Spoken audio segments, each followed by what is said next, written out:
Bismillahirrahmanirrahim. Assalamualaikum warahmatullahi wabarakatuh. Berjumpa lagi dengan saya, Mas Alfian Hidayat. Pada kesempatan yang berbahagia ini, kali ini kebetulan sekali saya sedang berada di daerah Kota Semarang, tepatnya di daerah Jatingaleh, berada di belakang Stadion Jatidiri ya teman-teman, di gedung SKO teman-teman. Ini saya sedang bekerja. Ini saya ingin meluangkan waktu sebentar. Saya ingin membahas istilahnya pembahasan tuntas, review bagaimana setelah dari bulan Mei ya teman-teman. Ini sudah berapa bulan? Mei, Juni, Juli, Agustus. 4 bulan pemakaian saya menggunakan Honda Supra X 125 tahun pembuatan 2022, yaitu tepatnya Honda Supra X 125 yang terbaru teman-teman. Saya ingin membahas bagaimana kelemahan serta kelebihan, terus ini menurut pendapat saya pribadi teman-teman, yaitu bagaimana saya sudah memakai Honda Supra X ini selama 4 bulan, apa yang saya keluhkan, kekurangan menurut saya ya teman-teman. Untuk yang pertama ya teman-teman, kalau untuk dari segi untuk Honda Supra X 125 ini tergantung cukup irit teman-teman. Ini kalau iritnya tuh irit, kebetulan sekali ini motor perang, istilahnya ini buat ngojek teman-teman. Ini motor ini saya buat ngojek, buat ngojol. Jadi setelah pemakaian ini sedikit cerita dulu kita. Ini jadi kita saya pemakaian sekitar 2 bulan. Itu lakar depan itu sudah ganti teman-teman. Lakar depan itu sudah ganti, dan itu pertama tuh istilahnya saya tidak ngelegiwo, tidak tahu wong dipakai itu kok rasanya jenggul-jenggul. Saya pikir itu teman-teman, apa itu bannya melentung atau gimana. Jadi nak dina itu rasanya jenggul-jenggul tidak enak. Saya cek bannya, saya goyang-goyangkan, itu tidak kerasa, tidak ada. Setelah beberapa pemakaian 3 hari itu baru ketahuan. 3 hari itu baru ketahuan, ternyata lakernya yang kena. 3 hari itu baru parah. Nah itu saya nyopotnya itu lakernya harus ke tukang bubut, dilas, karena itu istilahnya sudah ambrol, mau ambrol tapi dalemannya pelek ndak gupis, ndak kena, harus ke tukang bubut. Kalau ditutup peleknya rusak, jadi harus ngalai ke tukang bubut untuk ngeluarke lakarnya itu masalah pertama menurut saya. Ya itu karena pemakaian saya sendiri, karena buat ngojol ya medannya kan tidak menentu. Ini pemakaian selama 4 bulan buat ngojek teman-teman. Kilometernya itu sudah 57,66 teman-teman. Tuh sudah cukup banyak. Kalau untuk dari segi bodi ya teman-teman, ini kilometernya 4 bulan sudah 5.766. Itu kalau ngiritnya itu kita bahas yang pertama. Untuk kelebihan ya teman-teman. Untuk kelebihan Supra X selama saya pemakaian 4 bulan ini, ngirit teman-teman. Ngirit, super irit, tenaganya ya istilahnya cukup masuk. Kalau untuk di jalan datar banter, dibuat lari ngebut juga penak, shockbreakernya empuk, dan joknya ini teman-teman, joknya empuk teman-teman, empuk, shocknya 2 penak, enak. Untuk penampilan bodi cukup enak dilihat dan nyaman di mata, istilahnya elegan dan bagus, minimalis lah teman-teman. Begitu juga dengan strippingnya cukup bagus. Tampak dari depan itu seperti tariannya tuh gahar, ganteng lah istilahnya. Di sawang-sawang ya penak teman-teman. kayak sawangan ning omah ya enak lah. Itu terus untuk yang saya rasakan selama 4 bulan itu tidak ada apa-apa. Dari bodi pun ini depan itu tidak getar, karena menurut saya sendiri motor itu kalau baru, kalau bisa tuh jangan dimodifikasi dulu, istilahnya diganti bolam terus dibongkar-bongkar dipreteli, itu tidak awet. Jadi itu yang membuat motor cepat getar, karena cara proses baut kita sendiri dengan baut pabrik itu berbeda. Bagaimana kalau menggunakan bautan pabrik itu menggunakan mesin, jadi kencengnya tuh kenceng banget. Kalau kita menggunakan tangan itu tidak bisa kenceng. Jadi jangan salah kalau untuk Supra, ya ini semua motor, kalau motor baru terus diganti ini itu, diganti bollard, tambahi lampu alis dan lain-lainnya, itu pasti motor cepat getar dan tumpakannya tidak penak, karena yaitu kita nyopot sendiri, masangnya itu tidak bisa kenceng. Dan juga tetap beda antara bautan menggunakan pabrikan bor, ya istilahnya menggunakan mesin, dengan kita menggunakan tangan itu tetap berbeda. Itu dari segi bodi. Kalau untuk menurut saya sih kelebihannya itu sih, kelebihannya tidak ada yang lainnya teman-teman. Ya menurut saya itu bodi tidak ke depan ini belum getar. Terus selama ini kita langsung bahas ke belakang. Selama kekurangan ya teman-teman, kekurangan menurut saya ini di sini tuh cepat, yang bunyi itu malah sini. Ini tuh jadi tidak bisa kenceng. Dulu awalnya tuh malah ini tuh megar. Jadi antara bodi dengan lampu ini sini longgar banget, dan ternyata lampunya ini ceklokannya itu lepas. Itu yang membuat pertama getar ya. Jadi kalau dibuat jalan, bodinya belakang sini itu getar banget, apalagi kalau gear 1 ngereng sini kerasa, bodi belakang sudah mulai getar. Terus kekurangan yang kedua, ini motor kalau untuk buat tanjakan yang istilahnya tanjakan banget, menurut saya tanjakannya kurang. Ini teman-teman, ini sedikit cerita dulu untuk teman-teman warga Kota Semarang yang mungkin tahu ya teman-teman, yaitu Jalan Kiai Mojo yang tembusannya dari Serondol. Ini khusus orang Banyumanik dulu. Serondol menuju UNES Gunung Pati. Serondol Banyumanik menuju ke UNES Gunung Pati itu kan ada jalan pintas yang lewatnya BR itu teman-teman. Yang jalannya nanjak banget, Kiai Mojo itu tinggi sekali. Itu waktu itu saya sedang ngojek, saya membawa penumpang, ya cukup kurus lah orangnya dengan saya. Saya pikir ini kan motor baru, saya pikir motor baru kuat, wong yo motor baru bulan 5 kemarin. Itu saya jalan itu sekitar jalan hampir 2 bulan motor ini, saya pede naik ke sana. Dan ternyata apa teman-teman, tidak kuat. Pas tengah-tengah tanjakan tenaganya hilang, dan itu pun kalau dibilang tengah-tengah belum, itu baru seperempat perjalanan. Untuk teman-teman yang ada di daerah Banyumanik atau di Kota Semarang yang tahu jalan alternatif dari Serondol Banyumanik menuju ke UNES Gunung Pati Semarang, mungkin tahu ya teman-teman, itu tinggi sekali. Dan ini motor tidak kuat, padahal motor baru seharusnya kan kuat, wong ya motor dari dealer standar pabrik, kok ya masa tidak kuat. Itu tanjakannya tidak terlalu kuat menurut saya, entah itu saya yang bawa atau gimana.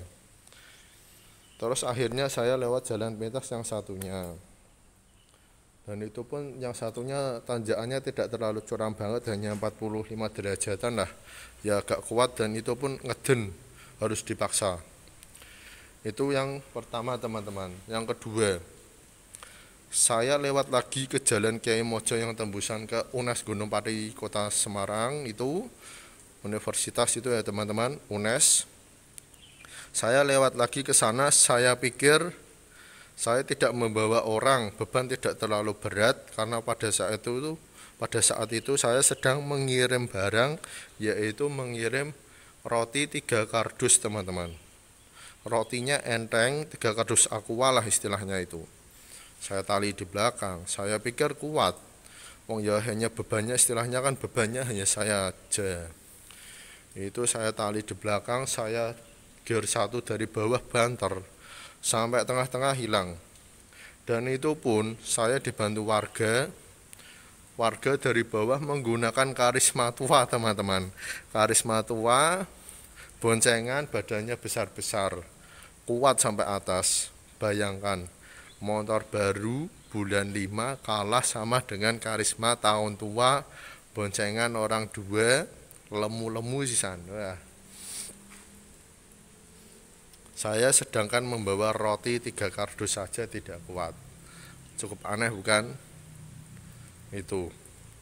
Terus saya itu dibantu didorong sama warga sekitar 2 orang teman-teman. 2 kali dorongan sampai atas. Wah, kesel teman-teman. Itu. Padahal cuma membawa roti. Kalau menurut saya tanjakannya masih kurang. Pembahasannya ya teman-teman. Itu kalau lainnya untuk pengeremannya sendiri ini kekurangan yang ketiga. Yang tadi kan yang pertama ini, yang kedua tanjakan, yang ketiga ini teman-teman.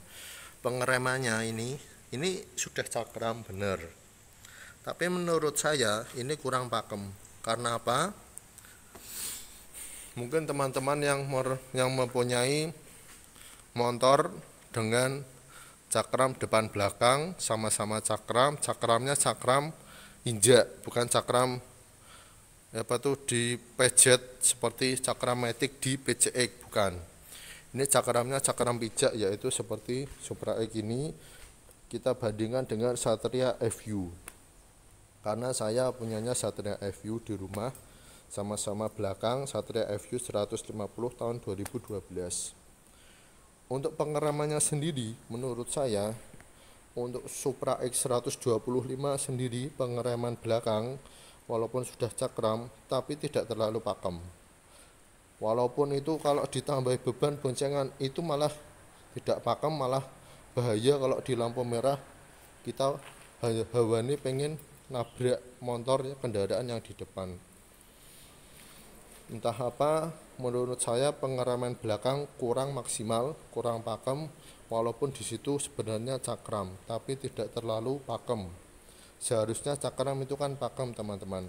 Karena saya bilang begini karena saya sudah membandingkan dengan Satria FU 150 milik saya. Itu malah lebih pakem teman-teman. Istilahnya dipidak sedikit itu mandek. Ini itu harus proses lama, istilahnya ngeremnya itu lama. Acang-acangi ibaratnya kaya truk ngono kae lho.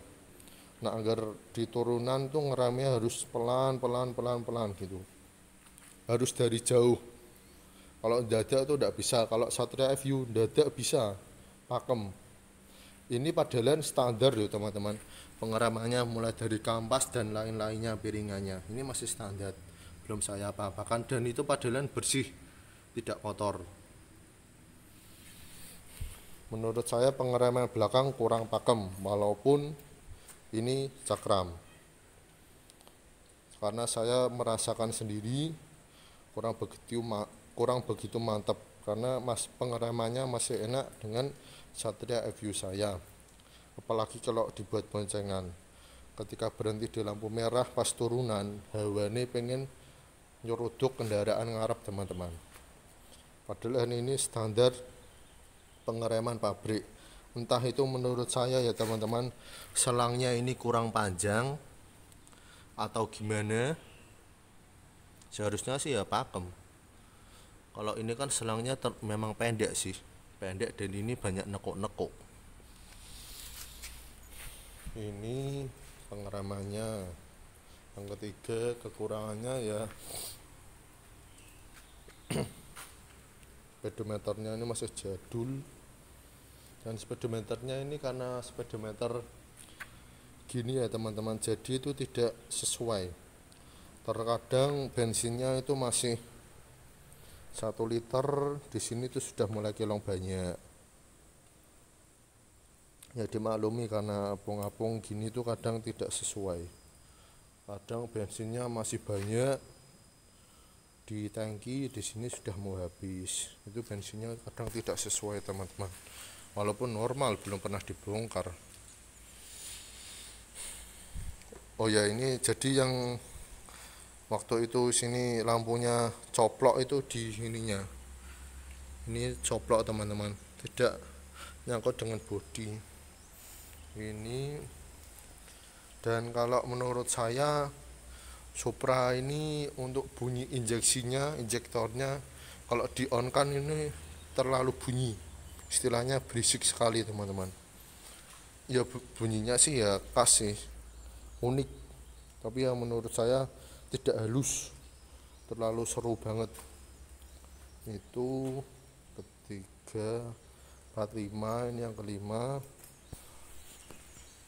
Terus tidak ada lainnya sih, menurut saya sih ya worth it sih ya. Monggo sendiri teman-teman yang ingin menyimpulkan mau ambil bagaimana. Tapi kalau menurut saya ya Supra X 125 ini sangat worth it saja sih. Wong yo motor ini motor istilahnya ngirit, suku cadang murah, harganya cukup terjangkau, tidak inden, terus peminatnya banyak, ngirit itu. Dibuat nyantai juga penak, dibuat kerja ya penak. Berarti untuk sekarang isunya BBM mau naik ya istilahnya ini 10.000 ya bisa buat sampai Ambarawa kono ya penak, masih bisa ngirit.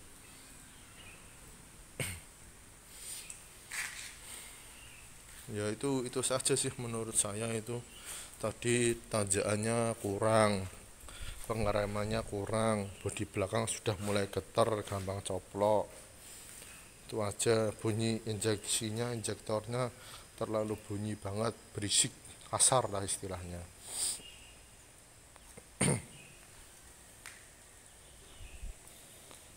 ini sebenarnya ini standar lah. Apalagi ya, kalau gearnya itu menurut saya kalau gearnya standar, tidak mau itu gearnya sama dengan Revo dulu loh ya, 38 atau 36. Ya mungkin itu saja sih teman-teman, menurut saya sendiri. Mungkin ya teman-teman cukup sampai di sini saja video dari kami. Semoga video ini bisa menambah wawasan serta edukasi buat Anda semua, serta bisa istilahnya menginspirasi kalian. Ini pembahasan saya setelah 4 bulan pemakaian, bagaimana menurut saya kelebihan serta kekurangannya, permasalahannya ada di mana. Itu menurut pendapat diri saya pribadi. Saya tidak menjelekkan Honda Supra X 125 sendiri, tapi saya sangat suka karena Supra itu irit, istilahnya mantap, tenaganya bagus, bentuknya efisien, ramah di kantong, murah di harganya. Ini bentuknya bagus, elegan, pasarannya gampang, banyak peminatnya, suku cadang murah, harga jual cepat, motor perang untuk buat kerja, larine melayune ya penak ya teman-teman. Ini teman-teman mungkin cukup sampai di sini saja. Bila ada salah dan tutur kata saya yang tidak baik ataupun kurang berkenan, mohon dimaafkan. Sekian dari kami. Bila ada salah dan tutur kata mohon dimaafkan.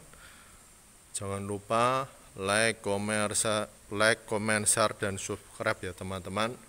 Sekian dan terima kasih. Wassalamualaikum warahmatullahi wabarakatuh.